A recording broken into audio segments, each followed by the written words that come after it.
memasuki materi, alangkah lebih baiknya kita berdoa terlebih dahulu. Silakan ketua kelas dipimpin berdoa.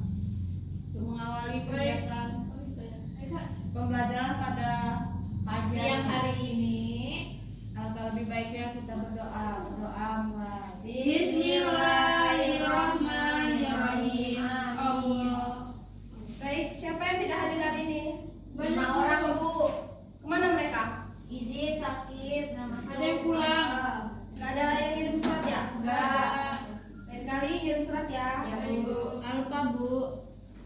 Sebelum masuk ke materi, biar semangat kita sholawatan dulu ya. Ya, Ibu. Sholawatannya Sholawat nariyah. Jibril. Sholawat nariyah, Bu. Jibril. Ya, sholatullah. Salamullah ala toha rasulillah. Salatullah salamullah ala yasin habibillah. Wassalam. Baik, udah ada yang tahu di sini keteladanan Nabi Muhammad? Belum tahu, Bu. Baik, pada pertemuan kali ini kita akan membahas tentang keteladanan Nabi Muhammad Shallallahu Alaihi Wasallam. keteladanan. Kelihatan nggak? Kelihatan, Bu? Enggak, Bu.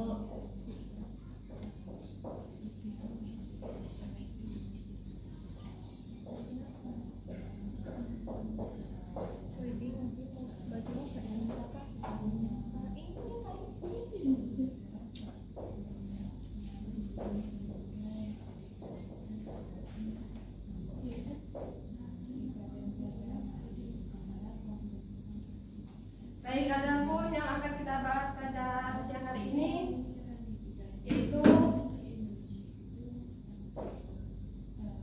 sejarah dakwah Rasulullah periode Mekah.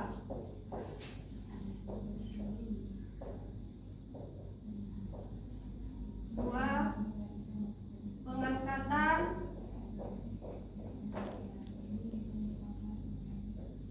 Nabi Muhammad sebagai Rasul. Tiga, keteladanan Rasulullah SAW pada periode Mekah.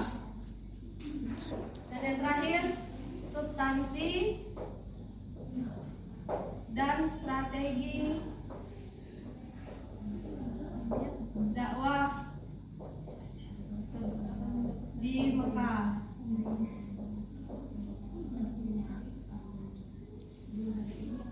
Ya, baik, di sini Ibu sudah menyiapkan PPT yang sudah Ibu share ke grup kelas kalian ya. Baik, Bu. Baik. Ya, yang pertama yaitu masyarakat Arab Jahiliyah periode Mekah. Ya, di sini masyarakat di zaman Jahiliyah disebut Jahiliyah karena berada dalam kebodohan dalam bidang agama, moral dan hukum. Di dalam bidang agama, tolong dibacakan Saudari Ilya. Yang mana? Di bidang agama. Silakan Ilya. Ya, di bidang agama yaitu keyakinan mereka sudah menyimpang jauh dari ajaran tauhid yang diajarkan oleh Nabi Ibrahim alaihissalam. Ya, itulah ya penyimpangan dari di bidang agama. Selanjutnya di bidang moral, silakan Mutiara dibacakan. Di bidang moral yaitu kebiasaan mereka dalam berjudi dan meminum minuman keras sudah dianggap biasa. Ya, itu ya penyimpangan di bidang moral. Terus selanjutnya penyimpangan di bidang hukum yaitu kabilah yang kalah menjadi budak dan kabilah yang memenangkan pertempuran itu berkuasa. Baik, selanjutnya kita akan membahas tentang pengangkatan Nabi Muhammad SAW sebagai Rasul. Silakan dibacakan Ilya. Pengangkatan Nabi Muhammad SAW sebagai Rasul. Nabi Muhammad SAW diangkat menjadi Rasul pada usia 40 tahun 13 tahun sebelum Hijriah. Yang kedua, wahyu pertama yang diturunkan kepada beliau adalah Al-Quran surah Al-Alaq ayat 1 sampai 5. Yang ketiga, surah-surah yang diturunkan di Mekah dinamai surah Makkiyah, meliputi 89 surah. Baik. Selanjutnya kita akan membahas tentang keteladanan Rasulullah SAW pada periode Mekah. Yang pertama, ya Bu. Yang pertama berdakwah dengan sikap lemah lembut. Yang kedua berdakwah dengan keluarga dan kerabat terdekat. Yang ketiga berdakwah dengan sikap perilaku jujur dan amanah. Yang keempat berdakwah dengan sikap sabar dan tawakal. Dan yang terakhir adalah berdakwah dengan sikap tasabuh. Baik, yang terakhir kita akan membahas tentang substansi dan strategi dakwah Rasulullah pada periode Mekah. Yang pertama tentang substansi dakwah atau isi dakwah Rasulullah. Apa isi pertamanya? Dakwah secara diri. Substansi. Memperbaiki akhlak masyarakat Mekah. Memperbaiki akhlak Masyarakat Mekah. Memperbaiki dan Memperbaiki dan meluruskan akidah. Memperbaiki dan meluruskan. Sudah nomor 2 ya? Iya. Ini baru nomor 1. Oh. Nah, maksudnya di sini yang tadinya akhlaknya amburadul, ya banyak kemaksiatan, kemudian dirubah akhlaknya dengan akhlakul karimah. Kemudian isi dakwah yang kedua, Memperbaiki dan meluruskan akidah. Oke, yang ketiga, Menyampaikan persamaan hak dan derajat. oke, di mana pada masa jahiliyah ini perempuan-perempuan itu dianggap derajatnya rendah. Bahkan orang-orang yang tidak memiliki harta itu diperbudakan. Nah, intinya pada masa itu Rasulullah menyampaikan persamaan hak dan derajat, di mana merendahkan wanita itu oleh Rasulullah dirubah, dan yang merendahkan derajat seseorang yang tidak memiliki harta itu dibela. Rasulullah memberikan pelajaran-pelajaran di mana hak seseorang itu sama di hadapan Allah. Kemudian isi dakwah yang keempat itu apa ya? Mengubah kebiasaan bertaklid. Oke, isi dari substansi dakwahnya itu kayaknya ngeblank deh. Action. Selanjutnya kita akan membahas tentang strategi dakwah Rasulullah.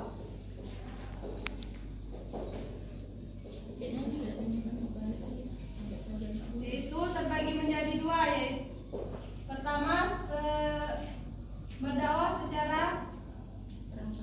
diam-diam. Diam-diam merayap. Sembunyi ya Bu. Dan yang kedua secara terang-terangan. Terang-terangan. Pakai lampu. Pakai lampu ya Bu.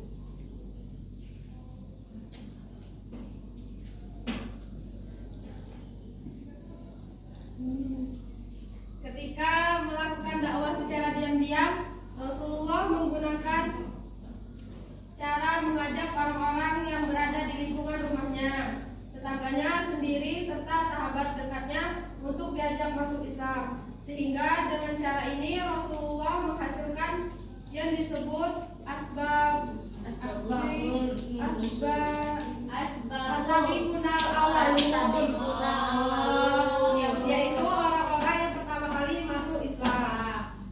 Bisa dijelaskan? Disebutkan gitu ya? Ya. Saya Bu mau. Ya tuh, dulu Fazira. Kayak ini pulang ya? Wis.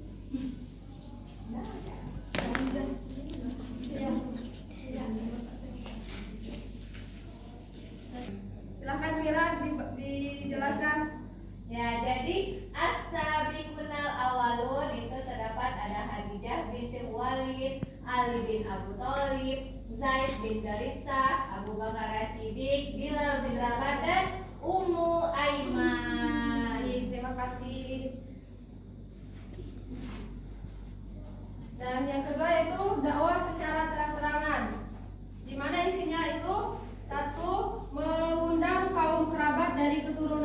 Hashim. Yang kedua, Rasulullah SAW mengumpulkan para penduduk kota Mekah. Dan yang terakhir, Rasulullah menyampaikan seruan dakwah kepada para penduduk luar Mekah. Baik, cukup sekian materi yang dapat Ibu sampaikan. Di sini Ibu akan membagikan kalian soal ini ya. Bagi ya Bu. Apa tuh? Nih. Silakan dijawab ya. Yang bisa maju duluan. Apa tadi? Saya Bu. Yo, silakan Ya. Tidak. Oke, soalnya yaitu sebutkan keteladanan Rasulullah periode Mekah. Yaitu yang pertama, satu, berdakwah dengan sikap lemah lembut. Yang kedua yaitu berdakwah dengan keluarga dan kerabat terdekat. Yang ketiga, berdakwah dengan sikap perilaku jujur dan amanah. Yang keempat, berdakwah dengan sikap sabar dan tawakal. Yang kelima, berdakwah dengan sikap tasamuh. Ya, terima kasih. Ya Bu. Selanjutnya siapa yang mau maju? Ya Bu. Silakan Putih. Soalnya sebutkan orang-orang yang pertama kali masuk Islam. Yang pertama yaitu Ali bin Abu Thalib, Abu Bakar al-Siddiq, sama satunya Ummu Aiman. Terima kasih Putih. Silakan dulu. Beri tepuk tangan dulu. Saya Bu.